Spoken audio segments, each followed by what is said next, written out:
Hello and welcome to Authentic Voices. This is the platform where we explore real journeys, talk about lived experiences, and also the ideas that are shaping our communities. I'm your host. My name is Noma, and today our conversation takes us into a space that many people talk about but few truly understand from the inside. And we're looking at grassroots politics and community development. What does local politics actually look like beyond headlines and public speeches? How does it affect everyday life? And how can ordinary citizens actually contribute meaningfully, even without holding public office? So, joining me today is Abigail Chikovi. Abigail has worked as a personal assistant to a former member of parliament and has been actively involved at ward and constituency level in Norton in Zimbabwe. And she has also recently helped establish a school advisory board at her former school. So all this just demonstrates how civic responsibility can look like beyond formal titles. And so today's conversation is really looking at her lived experience, her experience with leadership, responsibility, and also going to shed a bit of light around how grassroots can change our everyday lives and also how we can contribute at a grassroots level. Abigail, I want to welcome you to Authentic Voices. Well, thank you, Norma. Nice to have you. Nice that you Um, have me. Thank you so much for joining us. And I just want us to start at the beginning. How did you first find yourself working as a personal assistant to a former member of parliament? And when you're looking at when you're recalling your first months in that position, what were you feeling? Were you excited? Were you intimidated, overwhelmed, or all three? Well, I just did not start as a PA in the office of Honorable Mliswa in this case, who was the then Member of Parliament for Norton from 2016 up to 2023. It was quite a journey because at some point when I met him, I was actually running my own small printing shop. That's how we met. And because I managed to share my ideas and my views over what I expected of Norton if he ever came in as MP, he was interested to work with me. So, yeah, we started as a sort of as a pressure group with other guys, the likes of Tinashe Machemedze, Rutendo Zisengwe, yeah, and others, just to name a few. So that was a trajectory we started on and never stopped.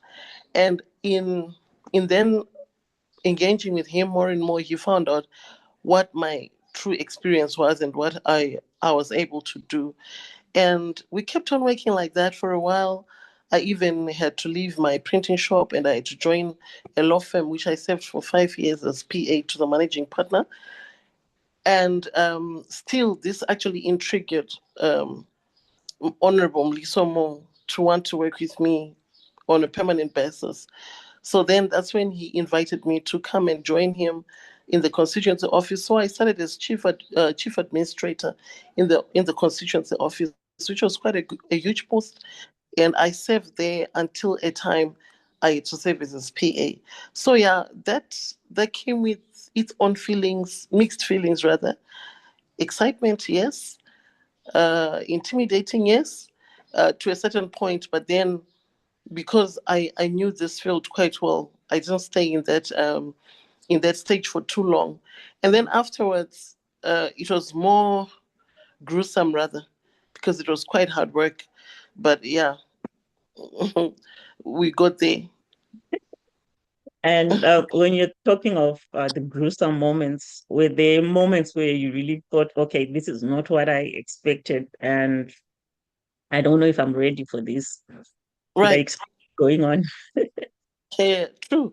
Because look, when I was used to my 8 to 5 job, okay, that was the job I was used to. You're used to just you get in your office, you know what's happening in that day, and by 5, whether work is finished or not, you're going. But working with Honorable Lisa was something on a different platter altogether. It came with its challenges because uh, the man is a workhorse, that I can promise you. So it wasn't like you just come at work at 5 and at 8 and 5 you're done. Um, you would have to be expected to be in the office by 7 latest. Then you would stay there until the work is done. I mean, there were meetings involved, working with the general public, would go for fact-finding missions, go for projects, you know, the usual community development stuff. It took me into places that I'd never been before as a PA, because I thought my work was cut out for me, but it really wasn't like that, and it was awesome to a certain level. It brought about a new change and a new meaning to what I thought a PA should be. Interesting.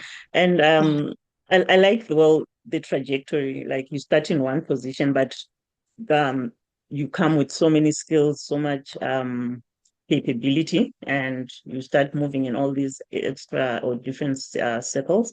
And Yeah. when you are recalling your experiences, is there a day where you, or an experience that actually opened your eyes on how politics actually affects ordinary people? Like, what did you feel at the time when you were going through that experience? And also, how did it shape your understanding around leadership? Oh yeah. While working with the honorable, you'd find that in most cases there were times when he would want to meet with people from the constituency, which was something new to me because um, I never knew who my MP was before. That was the first. So to also have him now inviting people to come into his office and to talk to him on a one-on-one basis, it was something new to me. And then I started to understand what it actually meant because I had to be part of those meetings. So imagine he calls for a one-on-one. People would come in their numbers.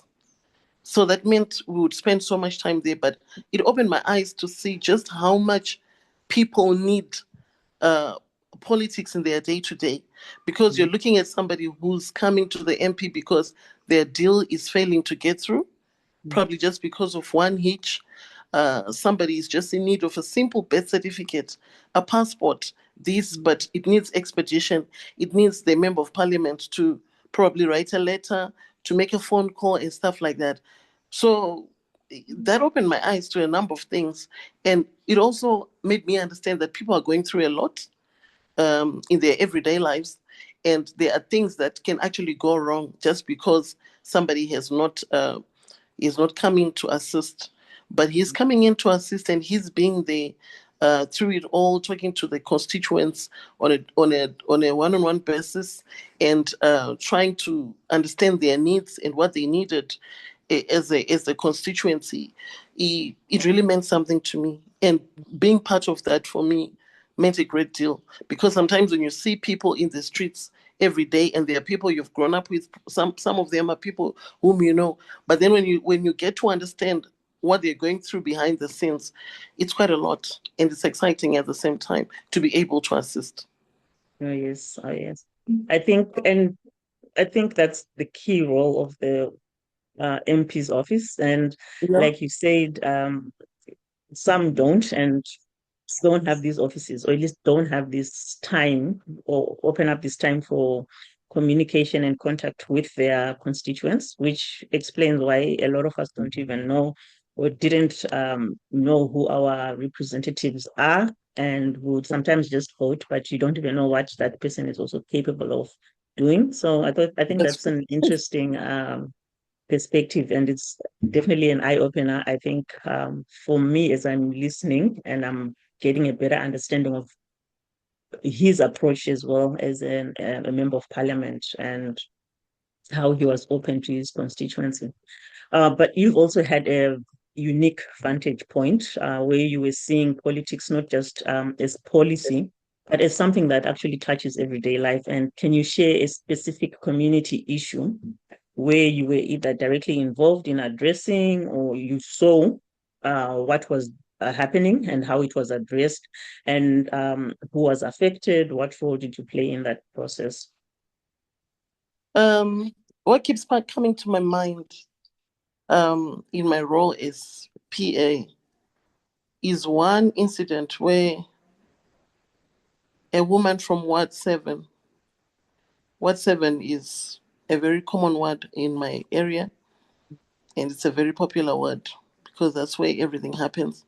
So this woman was from there, and she knocked on my door deep into the night. I think it was past 8 to 9. She came with her daughter. I think her daughter was somewhere around 22, 23, thereabout. And they were coming because they were in need of help where her son was concerned. The son was involved in drugs big time, and they didn't know what to do. They had heard that there is a rehab in Norton, but they didn't know how to approach the owners of the rehab or how they could get help since they didn't have money. And because the MP was not always in Norton and was not always resident in Norton, it meant that they had to find the closest person they could find to lead them to the MP or to lead them to somebody who could listen. So they came to my house and they talked about their story. It really touched me because I'm also a mother and I have a son who's 24 now. So to me, it meant I had to look through the lens of that woman as if that child was mine. It really got to me and I had to act. I didn't really have to wait for Honorable to get through to Honorable Lisa or to wait for the next morning. I made my calls and I reached out to Dr. Abigail Chikovi, who's running FASA Rehab in Norton, a very excellent rehabilitation center that has just opened up. So, and she was very kind to say, can they come and see me in the morning? And well, she went together with her son, and her son was admitted in the rehab for free. And being involved in something like that and having necessitated that to happening was very important to me. So some of these things, there are so many cases rather that happened coming through me. Somebody loses a child, there's a funeral, people don't have enough, you know. Although that doesn't mean that is the actual purpose of an MP, but then when he's there, people just come and you cannot stop them from coming. And you cannot say, no, this is not the role of an MP. The MP is just supposed to oversee, represent, and help in making laws. You can't say that. All you can actually do is to assist those people as much as you can and lead them to where they find their help, which is through the honorable. And it really doesn't mean that it was always the honorable who would help through his pockets, no, but it's because of the access and the connections that he has or that he had that would then help these people to get through and to get the assistance they needed.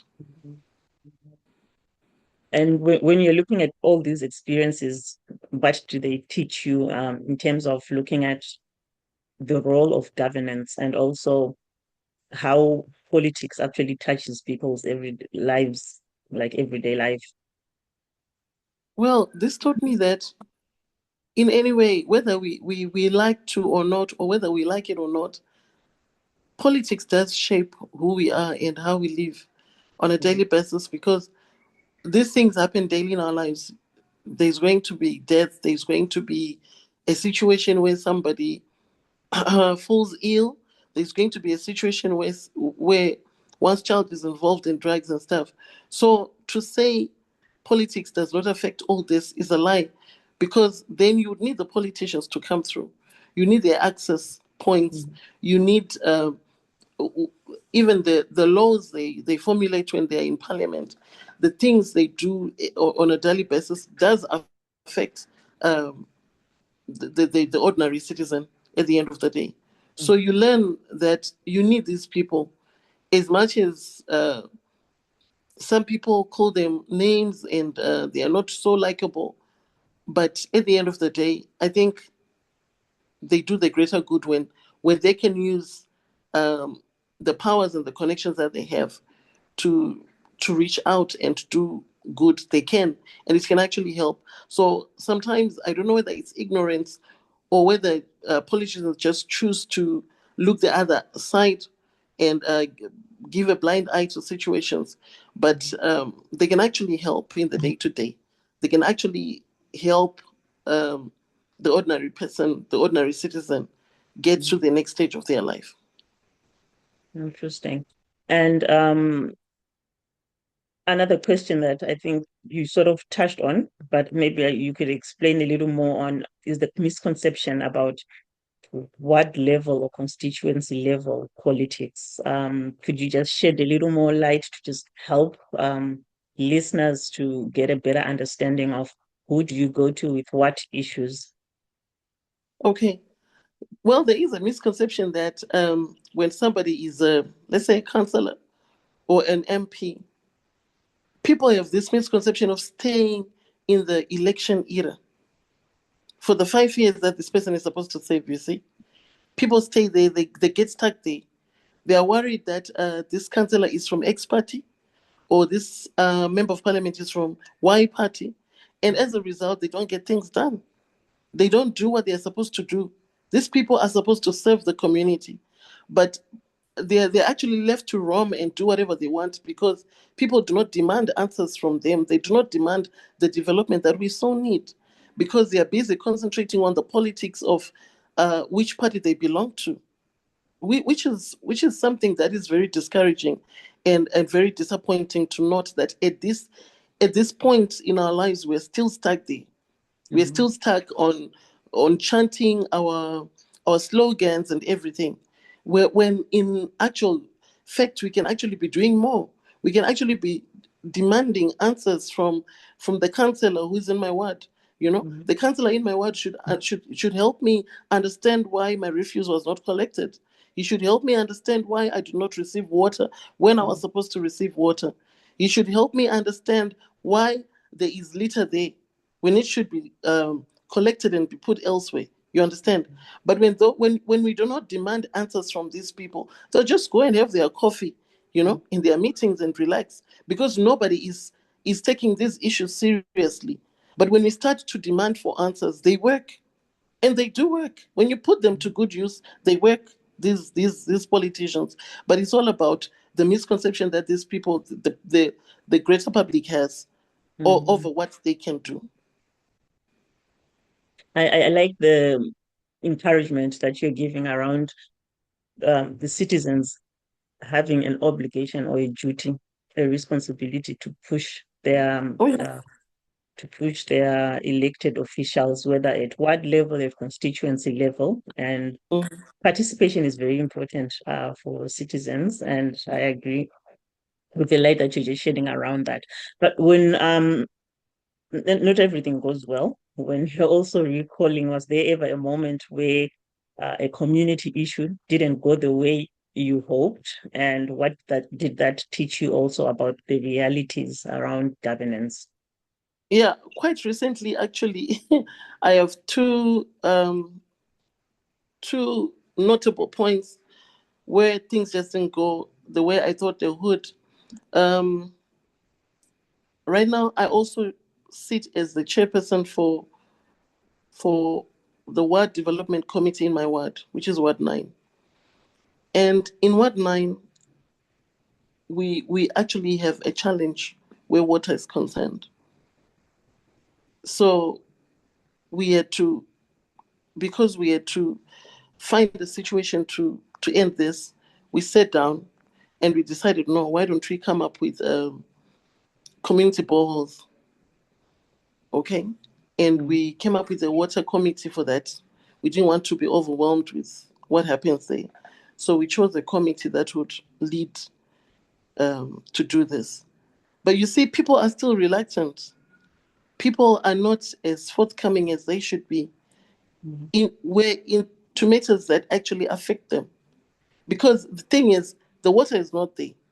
So whether we blame Norton Town Council in this case, or whether we blame the next person or the MP, the sitting MP or whatever, it does not change the fact that we do not have water now. And we don't even have a water treatment plant. So the best we can do to get out of this situation, or to get out of the situation whereby even the water that we are receiving is dirty, it's not consumable. You understand? So the best we can do is to maybe come up with community bowls where people can feed from there until a permanent solution is found. But still, people do not want to come through. And it's very discouraging, but you keep trying. So you'd find we call for a meeting in a ward where you would expect maybe 1,000 people to come for that meeting. You get 20 people. But it's not like these people have got solutions and they've got the water they don't have. And we're not talking about big monies here. We're talking about something that is affordable for every household. So that's quite disappointing when things don't go the way you expect in a community. And most recently, then, on a constituency level, the mayor of the town, in our case, Norton, since it's still a town, would have to call him chairperson, but of course, the chairperson of council is the mayor, right? Mm-hmm. He called out for a meeting to have a one-on-one with the residents, and to at least to try and bridge the gap of the relationship that has become sour between the residents, excuse me, the residents and the council. So you called for this meeting to find answers and to find suggestions from the residents of how things can go. But what happens? People don't turn up. Still, the message was put well in time. The notice was put out there on social media groups. Noise was made about it, but still people didn't come. Out of 70, right now we are sitting on 32,000 households in Norton. And out of the 32,000 households, we had less than 15 people attend that meeting. And this was yesterday. So you see how discouraging that is. And out of those 15, only 2 were women. But we are the mothers who get affected the most if anything goes wrong. You understand? So, Mm-hmm. yeah, sometimes you're discouraged, but we keep going. Oh, yeah. And I think this is a conversation I usually have with friends around civic engagement. And I find it's funny. It's not just in Zimbabwe where you see it. You see it a lot in various communities. But I find people are slowly becoming disengaged from their everyday lives. And I think or around from issues that involve their everyday lives and their and local politics or participating in issues around that around civic life. And I think there's a lot of work that needs to be done, or Yeah, we need to rethink, reframe our approach around that to get people engaged again. agree. I suspect it might mostly come from issues around trust. Maybe that's where we need to Yeah, start from, yeah, that's where true. people feel their time is going to be, if they come and participate, their participation is also going to be taken seriously and things are going to be done. I don't know, but I see it a lot. I used to think it was, well, in Zimbabwe, people are now not interested in, engaging. Our mothers used to go for these meetings. They used to Oh, yeah, participate. they used to a lot. Yeah, yeah. So there's a disconnect somewhere that I feel Yeah, needs uh, a reframe or a readjustment on the approach, maybe. I don't know. yeah, maybe the Um, approach. maybe, yeah. Yeah, And if someone is listening, like I said, these issues are not just Norton based, they are global even. Someone is in a yeah. different town, a different country. What signs should they look for them to understand whether their local governance system is functioning well? The most crucial of all is communication. Mm. There's no other sign you need. Communication should just be open. It should just be out there. I mean, there must be an exchange or some sort of exchange between parties, between the residents and the council, between the residents and the member of parliament. There should be some kind of conversation, because if you don't have that conversation, then who are you going to talk to? How do I know that things are happening? You know, so it's important to have a conversation first. Look for conversation. Is there proper conversation between yourself and your council, between yourself and your councillor? Do you know your councillor even? Do you know who he is? Are you communicating? Are you in conversations? And from there, once we have communication and the lines are clear and everything is made clear, then we know what we're talking about. From there, we can talk about anything else. But if there's no communication, there's nothing to talk about. Mm. And you've shed a bit of light on this, but I just want you to be more explicit. There are people who say politics is not for me. What would you say to them? By saying politics is not for me, you're actually politicking. There is no way. By not being part of it, by not going out there to put your voice, you're actually contributing to the politics of the land. So nobody can say politics is not for me. By the virtue that you're keeping quiet, staying there, doing nothing, you're actually active in politics, because whatever you're doing will shape whatever is going to come out, and that will affect everyone, including you. So nobody can sit down and say politics is not for me. Politics is for everyone. But how are you approaching it? Is it for the greater good? Is it for the development? What is it for? Is it for personal gain? So you really can't say politics is not for me. Everybody is deep into politics. By not participating, you're the greatest participator. Because then whatever happens to us, you have contributed.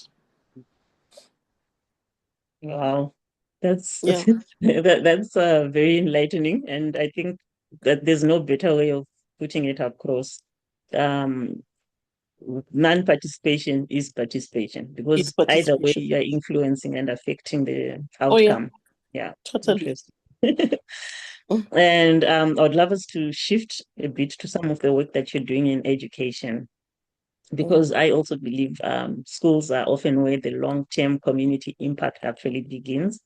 And Mm-hmm. so recently, you helped to establish a school advisory board at your former school.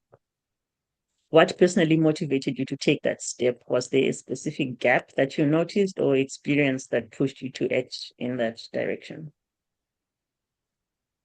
Okay. I'll need to correct you there. I really did not come up with the idea, but instead I was chosen Mhm. to be part of the school advisory board, Okay. because the ministry has encouraged schools to come up with these boards. Mhm. They help to oversee what happens at school, including what happens with the SDCs. They also help in building up the image of the school. They help with infrastructure development and the general development of the school and the learners. So, because of that encouragement, the administration sat down together with other stakeholders to say, who do we bring on board to manage, the day-to-day runnings of the school advisory board and stuff. And my name was mentioned, and I want to think I am coming in there as alumni, because that's where I went to school. So probably because I also just did not, I was just not that learner at school. I was rather active. I was a prefect in grade 5, and that was very rare then. Mhm. It's not like these days where you find even a grade 1 student is a prefect. But then it was very rare to have a child being named prefect grade 5. And then at grade 7, I was the head girl of that school. So I think I played my part in a little way as young as I was. And I never stopped coming back to that school, even just to check Mhm. how things were going. Even when I got into the office with Honorable Mliswa, I also made sure that he made an impact where that Mhm. school was concerned, because it has a special place in my heart. So I want to believe that's why they chose me to be part of that board. Mhm. And how does it feel giving back to, to the giving back to a space that actually once shaped you and actually gave you this opportunity to actually start exercising your leadership skills? To me, it's a great deal, and it feels good to give back, Mhm. because Chieza shaped me. It really shaped me. My foundation, everything about me speaks of that school. Every teacher that taught me had a certain value they left in me from grade 1 to 7. And I think I was there some 30-something years ago. But I remember every nitty-gritty, and I remember every teacher who passed through, or whom their hands I passed through rather. So to me, that is very important because every teacher impacted something very, very special to me. And as a result, it's good to give back. And it's good to make sure that another child, another student has that opportunity as well to get what I got from that school. And when you're looking at the work that you're doing on the school advisory board, what are you seeing as early wins or things that you're actually starting to achieve as a board at the school? It's interesting to note that the board is made up of very stable and very solid people. I think I'm the youngest in that board. I am actually. And to lead from the front with people like that who guide you most of the time and who say, let's go this way, is a win on its own. But most importantly, we have already started to organize ourselves and to check out the spaces we want to conquer in the school. And that's a win for us. We already have a plan for this year. And that is also coupled with celebrations of our 50th anniversary as a school, because the school was born in 1976. So it turns 50 this year. Wow. So it's a great win, which I also call upon the alumni of the rest of the alumni to come on board and to make this happen. So using your platform, I would call everyone who passed through Chieza Primary School to come back on board and to make this happen. And we are also in the early stages of forming Chieza All Students Association, which I think should also have a board that should lead from the front. And it will be exciting times for Chieza, and things are bound to change for the good.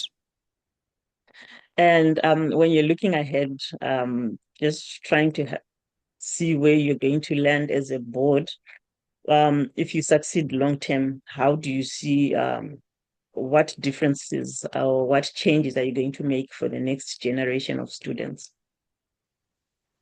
First and foremost, the next generation of students should not go through hot sitting. I was hot sitting in 1992, 1991, 89, 87. I can't be expecting a child this age to be hot sitting too. That should change. And their infrastructure must be built in such a way that it's comfortable. Peoples want to come to school. They should rush to school because it's exciting to be there. It should be clean. It should be inviting. They should have a proper library. They should have proper grounds. They should have proper sporting facilities, and most of all the traffic. We used to have a traffic, what do you used to call it? A cycle, traffic cycle or something like that, where people would, we were taught how to ride the bicycles from. Okay, yeah. And it was properly done. As I remember it, it was neat. We used to have good, thriving orchards. We want to bring all that back. But we can only do it when we do it as a team and when we're given a chance to do so. That's true. That's true. And for other alumni that are listening who care about their former schools as well, you spoke about how you are starting the Chieza Old Students Association. What advice would you give them about where to start? Anything that you would want to say to them to encourage them to take that step as well? Yeah, it would be good if they just came on board. They should get in touch with either myself or Dr. Bernard Mazima, or even the school administration, it's a good place to start. They can call me on my personal phone for Chieza. I can take their calls anytime. They can text a message. I know there are people we've worked with before when we're trying to formulate this. People like Dayon Furuta, Bridget Chigunwe, Abud Fukwa, just to mention a few. Those people have really been helpful in setting up. It would be good to have them back on board and to do something for Chieza Primary School, because if you see all those guys I'm talking about now, they're successful people. And mostly people do not expect that kind of success to come from a school in the ghetto. But we want to make our school great again. And we want to make our school the kind of school that you can approach, even those who are in the low density should approach, to say, no, the standards at this school have improved so much and we want our children in. So it begins with us, it begins with you and me, and we can do it. So they should just come forward. They should just lend a hand where they can, dig deep in their pockets, and we will make sure that everything is done professionally. We'll set up a good board, and we'll set up accounts or whatever that is needed to make sure that things happen. But for Chieza, let us come and do this. Well, that's a great message of encouragement. And I also like the idea, from a personal perspective, I like the idea of the community stepping in where there are gaps within. So government provides to a certain point, and then any gaps as the community, we have to come in and try and fill them in. And I'm excited about the idea also around the professionals that are coming and working towards developing their former schools. So using your expertise and your networks and everything. So I think that's very important for people to try and do in their own local communities as well. And so this is a great example for people to refer to. Yeah, thank you. And if we are pivoting back a little to issues around civic responsibility, because I think that's something I just want us to emphasize a little, or at least to get a little more clarity around. When we look at your approach around civic engagement, around politics, it has mostly been, it hasn't been strongly partisan. And if anything, it's independent. So what does political independence mean to you in practice? I want to believe when you want to get to a point to really be meaningful and do things right, you have to do away with personal gain. You know? If it's about community development, let it be about community development. The minute we want to dress it up as something else, there comes the problem. And yes, it's good to belong to a party, no problem. But it shouldn't be the alpha and omega of how we do things. It shouldn't be the beginning and the end, you know? Because even when the president of the Republic of Zimbabwe, His Excellency Dr. E.D. Mnangagwa, when he says leaving no one behind, leaving no stone unturned, he's talking about embracing every Zimbabwean, embracing everyone, without thinking of which party they belong to. So if you really want to do this with a clear conscience and a clear mind, sometimes it's good to stay that way. Don't let your involvement in community development be so partisan to a point where you're blinded by your beliefs or the party's beliefs, or whichever party you belong to. But I think if you do it for the good of the community, the good of Zimbabwe, then you're going somewhere. Yeah, it really shouldn't always be about you. Well, we have our own interests. I have a party that I belong to, but that is my business, and it shouldn't affect what I do for the community. Yeah. And when you're looking at today's political climate, though, it is highly polarized, and this is not just in Zimbabwe. I think a lot of countries are experiencing this. Are you thinking of your own experiences? Have you also sometimes faced situations where you felt pressure to at least to take a side or to say, I am this and Yeah. this is that you can never run away from that, no matter however much you try. You get those pressures, but then the good thing is you always look at the bigger picture. Mhm. You always look at what's in it for the people. Okay, Mhm. what's how is this going to benefit Mr. So and so, who's just an ordinary citizen like me? Okay, so if I want to go by what my party says, or if I want to start chanting slogans before I do anything for the community, how am I helping? Can I still not help, and can I still not make my party proud without being uh, that much involved in where I belong to? Mhm. So where I belong to, or what I do with that time, should really not affect what I do in the Mhm. community space. So in as much as I'm pressured to want to take sides and to want to say I belong here, Mhm. so far I've managed to stay afloat. Mhm. And yeah, of course, like I said before, I belong to a certain party Mhm. and I believe in its ideologies. Mhm. I believe in its teachings because that's where my parents have come from. That's where I was born and bred. And I don't know Mhm. anything else. But having come from there did not stop me from working even with the likes of Honorable Themba Mliswa. Mhm. As even when he came, he was independent. But because I was looking at the bigger picture of community development and what it brings to us as Nortonians or as Zimbabweans, it's helped me to stay away from that Mhm. picture. Mhm. Yeah. So I like that because the idea you're putting forth is really what's in the best interest of the people. So Yes. regardless of who's spearheading, we Mm-hmm. need to support issues Support. to be more issue-based than party-based.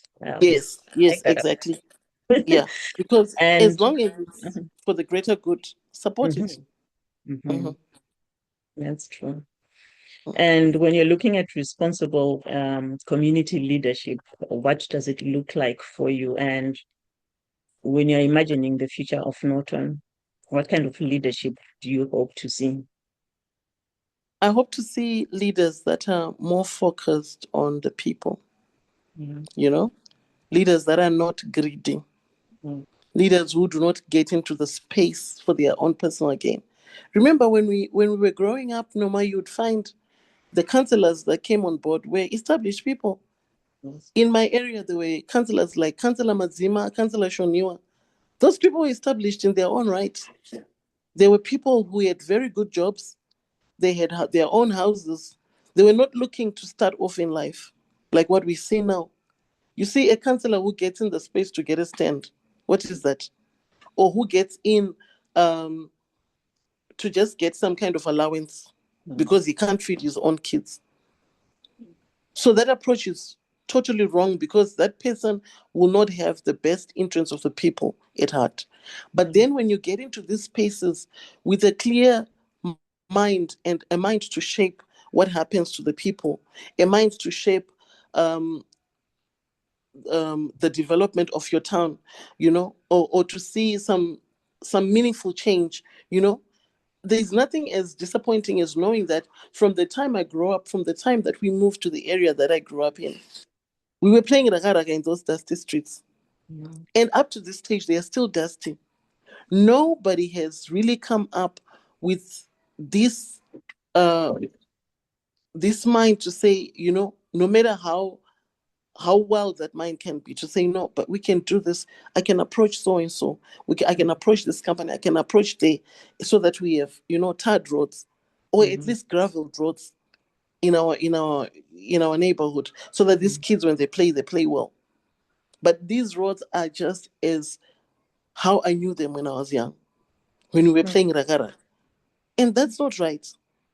So we need leaders who are focused on what is right for the people, and they can do their best. When they get into those meetings, what are they fighting for? Are they fighting for us?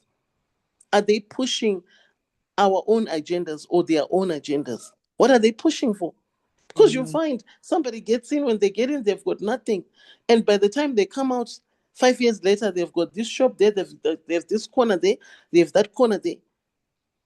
And nothing for the people. Nothing for the ordinary citizen who's probably a vendor or just a housewife, who's got no idea, where do I go from here? So I think if we can have leaders who can cut it out for the people and who can be so selfless to say, look here, we're getting in these spaces, but we're getting in these spaces to have positive changes, to look for something that's better for our people, we'll be going somewhere. And it's possible. That's true. That's true. And I think these were requirements that were set and put in place, right? Like for you to be eligible to be a councillor, you needed these requirements, you needed to have these things. And maybe these are some of the things that need to be revisited to figure out. I believe that too. Wow. I think we need to go back to that table, because sometimes when you say 5 O levels do not matter or a diploma doesn't matter, we're taking it too far. Because that person under grade 7 who's going to get into a space whereby they're supposed to read reports. This is why the technocrats And get away with it. and Their budgets and everything. So the technocrats get away with it. The administration, they'll get away with it because you've got no clue. You're not in a space to be able to look at these things and to scrutinize. So you just say yes, yes, and sign. So that needs to change. Yeah. That's true. So, Abigail, when you're looking at your personal journey as a citizen, what lessons would you want to share with people around the connection between politics and daily life, and what can they take away or understand from that connection? Oh, okay. We live within the political framework, and we can never really run away from that. But what we can do is to engage with our politicians for the greater good of the society we live in. Let's engage them. Let's talk to them. Let's find out what they can do right. And if we have any suggestions, let's put them on the table. So let's engage with the local councillor, let's engage with the member of parliament. They are reachable, and if they are not doing what they are supposed to do, let's take it out to them. Let's ask them what, because we just can't complain. Because this is what I've seen in our society. We complain a lot. We are not even seeing what he's doing. So and so was better than this, you see. And we play that game over and over the years, and nothing changes. So I think it's best to engage the person who's there, work with him, like what we have done in our ward. That there is a ward development committee which works hand in hand with the councillor. So we hold meetings as a committee, and we table what needs to be done for the good of our community, the community that we live in. And when that is done now, the councillor goes to council, right, and represents us. And when he comes back, he knows that he should give us feedback. So then we call the whole ward for feedback meetings. And when we start to operate like that, we are now living in a more civilized manner, and everybody is happy. Of course, we'll find that there are complaints and everything, but it's much better because there is engagement. And for someone who's also thinking of doing this at a local level, maybe they're frustrated about local issues, maybe they're just encouraged by your message today. What practical or realistic steps can they take to start making those inroads into grassroots engagement? Okay, like I said earlier on, we need to be orderly about this. Let's approach the people that matter. Let's approach our local leaders for answers. And if we do not get the answers that we need, Let's also learn to write to them. Let's learn to put our things in black and white. Okay? It's important to put our things in black and white. Let's table what we need done and what we're complaining about. And if that is not responded to in the earliest possible time, let's forward it to the next person or to the next office, okay? Wherever they report to, let's forward it there and let's copy whoever should be copied, including the people we've written to. And when we do that, let's also attach the copies of the letters we've written before for ease of reference. That then helps. And when we keep making these correspondences, they will not go unnoticed, trust me. Something will give. So this is a good way to start. And from there, we will come to somebody will ask to meet, somebody will ask to talk, and then they can start from there. They should just not be frustrated from the comfort of their homes. But pressure groups are there, but they also need our support. Yeah. And Well, whoever is also leading the pressure groups should not do it for their personal gain. Let it be about the people. Well, I think that's a key takeaway, I think, on the importance of engaging the local people, our local representatives, but also Mhm. remembering to put things in writing. I think let's not give up and let's keep writing. Thank you for that message. And then finally, from your life, from your personal journey, what's that one message that you would want listeners to take away from your life? We've taken a bold step from the first day, and it has not been an easy ride. I'll give you this. But having taken a bold step and say, this is what I need to do, and I need to be involved. And working with Honorable Melissa also really helped me to appreciate that boldness, to take that stance of boldness. It actually made me appreciate that you need to be involved. So what I can say to the people out there is be involved in what happens to you. Take a bold step and be involved in your community development issues. Be involved in the day-to-day goings on of your community, and be bold to get to your councillor, to your MP. Ask what's going on. What's going on in Parliament? You're quiet. We're not hearing anything. We're not getting the Hansard, for example. You know, it's all right. There are copies and copies of Hansads that we should get as citizens and as constituents. But are we getting them? When was the last time you received a copy of the Hansard to show you what is happening in Parliament? To show you the parliament proceedings. Nobody has come up with that. But it's just because we are not asking and we don't know our rights. But if we go out there and say, can we have a copy of the answer? We need to know what's happening. And we need to understand if Norton or if Kadoma or if Guerre is being mentioned in Parliament as frequent as it must. And our matters being tabled. And then when we come back closer to home, talk to your councillor. Did you talk about this issue of best pipes and everything? Hey, how is it being rectified? How far are you? You know, if we bother them enough, they will get tired of us being bothersome like that and they'll take action. They will start to bother the technocrats in council because that's how it's supposed to be. That's the actual work of the councillor. The councillor must come back home very tired from pushing the technocrats. They should never be on the same page with technocrats any day, but they should push for change. So my word is let's go and make things happen. We can. As citizens, you really do not have to hold a special or amazing or formal office. No, just as you are, you're enough to make a change. Thank you, Abigail, for that. And I could just listen to you go on and on because there's a lot to take away from the things that you're talking about. But I especially like the message on being bold. We need to start stepping out of our comfort zones as citizens and engaging actively.